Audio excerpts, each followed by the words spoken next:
and I'm one of the early action champions of diabetes. In 2018, we had a meeting, global meeting, summit meeting in Berlin, and they called it the Berlin Declaration. So they said declare a war against diabetes. Because Berlin were a historical city for war, they chose that, and then they produced this document which is called the Berlin Declaration.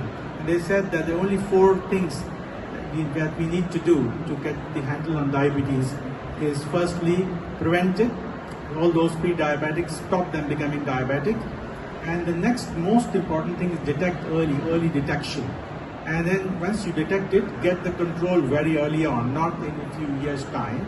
And also the 4th part of the Berlin Declaration is the most important, early access to right intervention, which is now happening, and I'm very pleased to see that the new therapies are put on right away rather than leaving it till the last like it used to happen. So this is the early action in diabetes, is the solution to rescue the world from this devastating disease, and this had happened a couple of years ago, and I'm one of the champions, early action champions. This document exists, and you can look into the Google and you can download it and read it. It's an interesting document. Just going back to the physiology, what happens in everybody. So the normal levels remain around 4 to 6.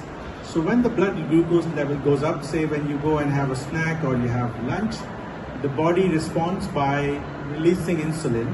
And what it does is 2 things. It then stores the glucose into the fat and muscle cells, and it also then stops the liver producing glucose, because liver does only one thing all the time. If you cut the liver and put it in the bucket, it will keep doing this. It will keep making glucose. That's the problem with the liver. So it then gives a signal to the liver that store it and don't break these stores down, and that restores the level back to normal. And when your levels go down, and say you don't have access to food, and you may have noticed that, but you feel very, very hungry, especially if you're not diabetic, and after a while you don't feel hungry, in fact you feel nauseous, but your hunger is gone. Glucagon comes in, which is the counterproductive hormone, and what it does the opposite. It then releases the hormone and goes to the liver and tells the liver, release all those stores and start making more glucose, and that's how your blood glucose level is restored. So a normal person in the normal circumstances will not have hypoglycemia unless you are diabetic. So this is the mechanism of normal regulation of glucose. So with diabetes, what happens is that there is lack of insulin, or there is impaired insulin secretion. And insulin is the key to unlock the cells, to get the glucose in, because the glucose is not going to be stored, and it's going to be in abundance in the blood circulation, and that's where the problem is. So that's why it's important to get these keys sorted out. So one of the things that makes the keys wonky in type 2 diabetes is insulin resistance. So you have insulin, but it becomes resistant to tissues. So that is the problem with type 2 diabetes. So it's a condition.